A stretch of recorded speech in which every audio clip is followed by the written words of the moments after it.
किसी को बदलने की जरूरत नहीं, आप लिखना शुरू कर दीजिए।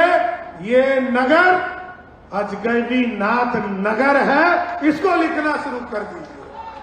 पनोरमा ग्रुप, जो सोचता है वो करता है। आपके अपने सपनों का आशियाना। सुल्तानगंज नहीं, अब इसे अजगैबी नाथ कहिए। ये बातें सीएम सम्राट ने कही है। नमस्कार, न्यूज़ 4 देख रहे हैं आप और मैं हूं सानिया आपके साथ। जैसे ही ये बातें सीएम सम्राट ने कही, उसके बाद से अब चर्चा का विषय बन चुका है ये वर्ड, ये शब्द अजगैबी नाथ, क्योंकि अब कहा यह जा रहा है कि क्या सच में अब सुल्तानगंज का नाम बदलने वाला है, अजगैबी नाथ होने वाला है। क्योंकि देखिए, जहां श्रावणी मेले का शुभारंभ करने के लिए सुल्तानगंज पहुंचे हुए थे सीएम सम्राट, वहां पर स्टेज पर ललित नारायण जी, जो कि स्थानीय विधायक है, वो रिक्वेस्ट करते हैं कि सुल्तानगंज का नाम बदल दिया जाए, अजगैबी नाथ किया जाए। तो उसी वक्त सीएम सम्राट कहते हैं कि देखिए, नाम बदलने की क्या जरूरत है, आप अभी से शुरू कीजिए, आप पहले बोलना शुरू कीजिए अजगैबी नाथ। धीरे धीरे सभी लोग बोलना शुरू कर देंगे, जो अधिकारी हैं वो भी अजगैबी नाथ बोलेंगे और धीरे धीरे करके सभी लोग जो हैं सुल्तानगंज को अजगैबी नाथ बोलना शुरू कर देंगे। तो ये बातें सीएम सम्राट ने कही है। जरा सुनिए कि सीएम सम्राट क्या कुछ कह रहे हैं। इसलिए साथियों, ये दुनिया का केंद्र है और दुनिया के लिए आकर्षण का केंद्र बनने वाला। ये अभी ललित जी बोल रहे थे कि इसका नाम बदल दीजिए। मैंने पिछले बार ही कहा था, किसी को बदलने की जरूरत नहीं, आप लिखना शुरू कर दीजिए। ये नगर अजगैबी नाथ नगर है, इसको लिखना शुरू कर दीजिए, क्योंकि ये बाबा का नगरी है और लिखना शुरू कर देंगे, सब लिखना शुरू कर देंगे, प्रशासन भी लिखना शुरू कर देगा।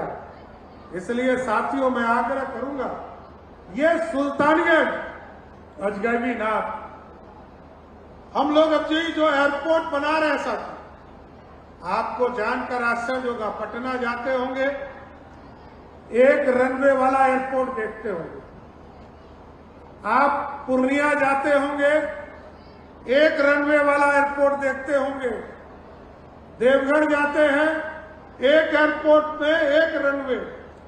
लेकिन जो अजगैबी नाथ का एयरपोर्ट बनेगा साथियों, आप 4 लेन सड़क आपने देखना शुरू किया। सुल्तानगंज से देवगढ़ भी 4 लेन सड़क, जैसे ही बरसात खत्म होगा, सारे एनओसीज हो गए हैं, उसका काम भी शुरू करेंगे। लेकिन जो अजगैबी नाथ जो हमारा एयरपोर्ट बनेगा, वो 1 लेन का एयरपोर्ट नहीं, 2 लेन का एयरपोर्ट बनाने का काम, जो अंतर्राष्ट्रीय स्तर पर जाने का काम। इसलिए साथियों, मैं जरूर आश्वस्त करता हूं, सुल्तानगंज का विकास हमारी प्राथमिकता है। सुल्तानगंज के माननीय विधायक जी की चिंता रहती है और इनका लिस्ट बड़ा लंबा होता है। जितना बार हम आते हैं, कि लंबा लिस्ट लेके बैठे रहते हैं। अब बोलते हैं पहले कि कुछ नहीं मांगेंगे, लेकिन जब उस स्टेज पर जाते हैं तो उनका लंबा लिस्ट खुल जाता है और सालों भर हम लोगों से मांग पूरा कराते रहते हैं। मैं तो धन्यवाद दूंगा कि आपने ऐसा विधायक बनाकर भेजा है, जिसने लगातार सरकार तक बात पहुंचाने का काम किया। मैं साकुंड भी आने वाला हूं, एक पुल अभी हम लोगों ने रजौन को जोड़ने वाला एक पुल का भी शिलान्यास करने आऊंगा। उस कार्यक्रम को भी आगे बड़े दिनों में करूंगा। लेकिन साथियों, इससे अधिक चिंता का विषय है कि बिहार की समृद्धि का रास्ता, जब तक हम लोग समृद्ध नहीं होंगे तब तक बिहार नहीं बढ़ेगा। अभी हम लोगों ने बच्चों की पढ़ाई के लिए 3 चीजों की फैसिलिटी शुरू किया साथियों, और एक कहा, जिस भी प्रखंड में हमारे डिग्री कॉलेज नहीं थे, हमने 211 प्रखंडों में डिग्री कॉलेज खोलने का काम शुरू किया।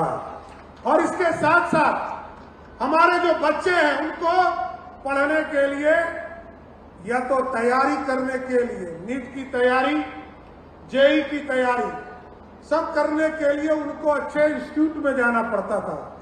हम लोगों ने 551 जगह पर बिहार में मॉडल स्कूल की स्थापना किया और इसका लक्ष्य है कि हमारे बच्चों को बाहर नहीं जाना पड़े, हमारे बच्चे हमारे गांव में, प्रखंड में रहकर हमारे बच्चों को लाइव क्लासेस मिले, वहां नीट और जेईई की तैयारी करा सके, और रात के 11 बजे भी हमारे बच्चे यदि ऑनलाइन शिक्षक को खोजे तो उनको ऑनलाइन शिक्षक उपलब्ध कराने का काम हमारी सरकार करेगा।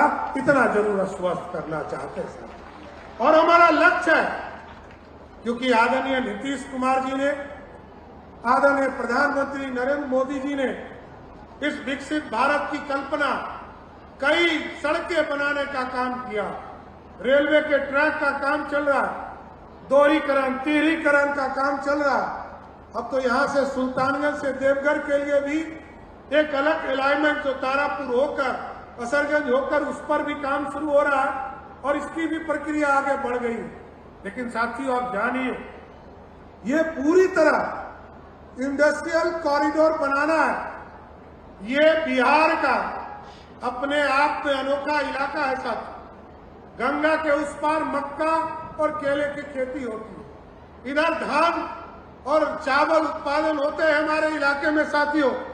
और जो दुनिया स्तर पर यहाँ का जो चावल है, दुनिया के स्तर पर कतरनी चावल, दुनिया के लोग सिर्फ खेतों में जब धान रोपनी का काम होता है तो चारों तरफ उसके महक से पूरे बिहार को उसको सुशोभित करने का काम कर रहा है। इसलिए साथियों, इसको कॉरिडोर बनाना है।